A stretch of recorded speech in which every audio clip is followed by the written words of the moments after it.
Tatlong estudyante na naligaw sa bundok sa San Nicolas, Pangasinan na rescue ng mga otoridad. Narito ang report.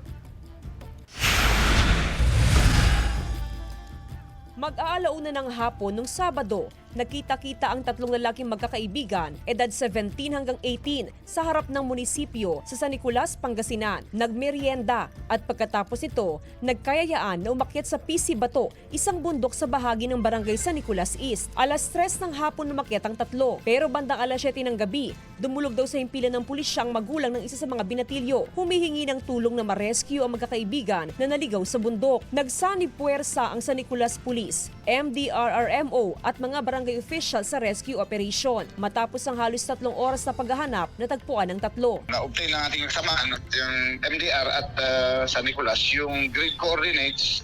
Kasi ma'am, nag-send nung yung isang estudyante sa parent niya yung location through sa parent. Maayos ang kondisyon ng magkakaibigan nang makita sila ng mga otoridad at maayos din na naibalik sa kanilang mga magulang. Dahil sa insidente, nanawagan ng pulisya sa mga nagnanais mag-hiking sa kabundukang bahagi ng San Nicolas na makipag-ugnayan muna sa otoridad para sa kanilang seguridad. Pag pupunta ka doon lang, kung hindi ka familiar talaga, maliligaw ka doon ma'am kasi sa haba ng common grass natin, difficult yung navigation, yung signal. Kasama si Daryl Peralta, Jasmine Gabriel Galban, One North Central Luzon.